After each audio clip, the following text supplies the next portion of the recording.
અભય થઈને નિષ્પક્ષતાથી નિરપેક્ષ રીતે વાસ્તવિકતાનો અરીસો રૂપી સચોટ માહિતી લાવતો સત્યની સાથે અભય ટાઈમ્સ।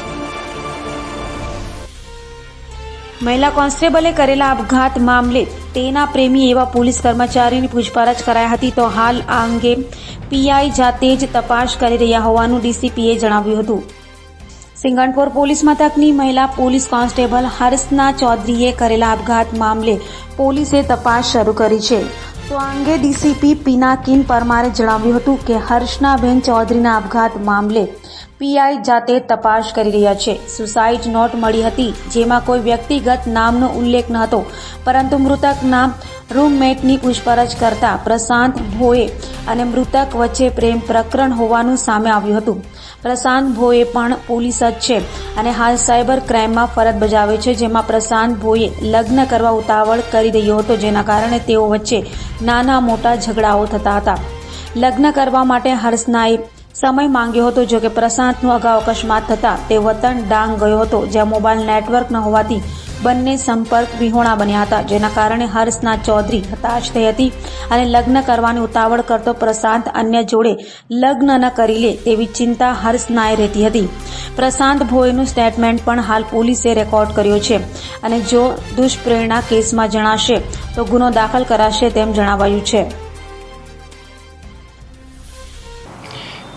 સિંગણપુર પોલીસ સ્ટેશન ખાતે CRPC 174 મુજબ ઈડી દાખલ થયેલ છે, જેમાં હર્ષનાબેન મહેન્દ્રભાઈ ચૌધરી જે સિંગણપુર પોલીસ સ્ટેશન ખાતે નોકરી કરતા હતા અને તેઓએ હેંગ થઈને સુસાઇડ કરેલું છે, એની તપાસ સિંગણપુર પોલીસ સ્ટેશનના પોલીસ ઇન્સ્પેક્ટર જાતે કરી રહેલ છે। આ તપાસમાં એક સુસાઇડ નોટ રિકવર થયેલી હતી, જેમાં કોઈનો કોઈ નામજોગ ઉલ્લેખ નથી, પરંતુ છેલ્લી લાઇનમાં બેન એવો ઉલ્લેખ કરેલ છે કે બહુ મોટી ભૂલ કરી નાખી છે અને જેની પર ખોટો વિશ્વાસ મૂક્યો, જેને કંઈ મારી પડેલી નથી। તો આ અનુસંધાને પોલીસ અલગ અલગ એંગલથી તપાસ કરી રહેલી છે અને પારિવારિક કોઈ પ્રશ્નો છે કે નહીં અંગે તપાસ કરી રહેલી છે। એમના જે રૂમ પાર્ટનર બેનના હતા જિગીસાબેન ગામિત, એમની પ્રાથમિક જે પૂછપરછ કરેલી એમાં એવું ધ્યાનમાં આવેલું હતું કે હર્ષનાબેન જે હતા એમને એક પ્રશાંત સીતારામ ભોઈ જે પોલીસ ડિપાર્ટમેન્ટમાં સાયબર ક્રાઇમ સેલની અંદર ફરજ બજાવે છે, તેમની સાથે પ્રેમ સંબંધ હતો। તો આ અનુસંધાને ગઈકાલે પોલીસ ઇન્સ્પેક્ટર સિંગણપુર દ્વારા પ્રશાંત સીતારામ ભોઈને બોલાવીને એની પૂછપરછ કરવામાં આવી અને સ્ટેટમેન્ટ રેકોર્ડ કરવામાં આવેલું હતું, જેમાં પ્રાથમિક તબક્કે એવું ધ્યાનમાં આવેલ છે કે બંને વચ્ચે છેલ્લા 3 વર્ષથી પ્રેમ સંબંધ હતો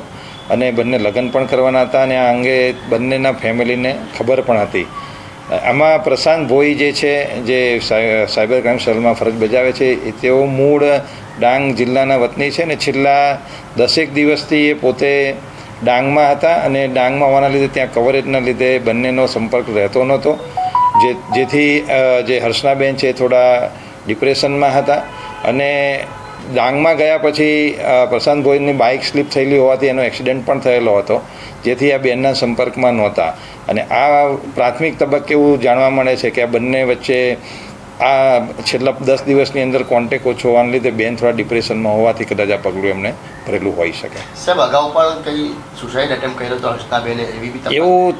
પ્રાથમિક પૂછપરછમાં ધ્યાનમાં આવેલું છે, પરંતુ એવું કોઈ પોલીસ રેકોર્ડની અંદર અમારી પાસે એવી કોઈ કમ્પ્લેન નથી, પરંતુ એવું જાણવામાં એમના જે નજીકના ફ્રેન્ડ સર્કલ છે એમની પ્રાથમિક પૂછપરછ કરતાં એવું જાણવા મળેલું છે કે અગાઉ પણ 1 વર્ષ પહેલાં બેને આવો એટેમ્પ્ટ કરેલો હતો। પ્રશાંતને કાલે બોલાવવામાં આવ્યો હતો, સ્ટેટમેન્ટ લેવામાં આવ્યું, શું જવાબ આપવામાં આવ્યો છે?